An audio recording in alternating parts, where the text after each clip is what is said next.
രാജുവും പപ്പുവും ഒരേ ഗ്രാമത്തിൽ ഒരുമിച്ച് വളർന്ന ബാല്യകാല സുഹൃത്തുക്കളായിരുന്നു.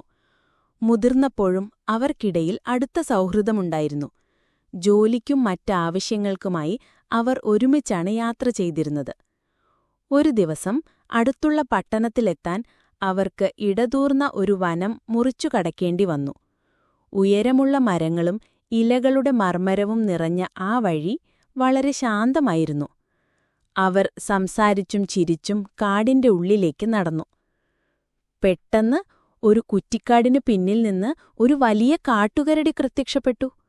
അത് 4 കാലിൽ നിന്ന് വായു മണത്തുകൊണ്ട് പതുക്കെ അവരുടെ അടുത്തേക്ക് വന്നു.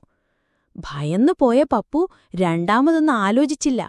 അവൻ രാജുവിനെ തനിച്ചാക്കി അടുത്തുള്ള ഒരു മരത്തിൽ വേഗത്തിൽ കയറി. തനിക്ക് മരം കയറാൻ കഴിയില്ലെന്ന് രാജുവിന് അറിയാമായിരുന്നു. അതിനാൽ ആരോ ഒരിക്കൽ പറഞ്ഞുകൊടുത്തതോർത്ത് അവൻ ശ്വാസം അടക്കിപ്പിടിച്ച് മരിച്ചതുപോലെ നിലത്തനങ്ങാതെ കിടന്നു. കരടി രാജുവിന്റെ അടുത്തേക്ക് വന്നു. അത് അവന്റെ മുഖത്തും ശരീരത്തിലുമെല്ലാം മണത്തുനോക്കി. അല്പനേരം അങ്ങനെ നിന്ന ശേഷം അതിന് താൽപര്യം നഷ്ടപ്പെടുകയും അത് പതുക്കെ കാട്ടിലേക്ക് തിരികെ നടന്നുപോവുകയും ചെയ്തു. കരടി പോയെന്നുറപ്പായപ്പോൾ പപ്പു മരത്തിൽ നിന്നിറങ്ങി. അവൻ പരിഭ്രമത്തോടെ ചോദിച്ചു, "രക്ഷപ്പെട്ടത് ഭാഗ്യം. ആ കരടി നിന്റെ ചെവിയിലെന്താ മന്ത്രിച്ചത്?"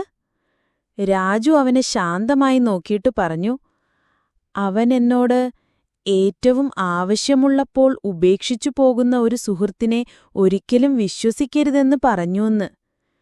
ഇതുകേട്ട് പപ്പുവിന് നാണക്കേട് തോന്നി. താൻ എത്ര വലിയ സ്വാർത്ഥനായിരുന്നുവെന്ന് അവൻ തിരിച്ചറിഞ്ഞു. ആ പാഠം ജീവിതകാലം മുഴുവൻ അവന്റെ മനസ്സിൽ മായാതെ നിന്നു. ഗുണപാഠം: ആപത്തിൽ സഹായിക്കുന്നവനാണ് യഥാർത്ഥ സുഹൃത്ത്.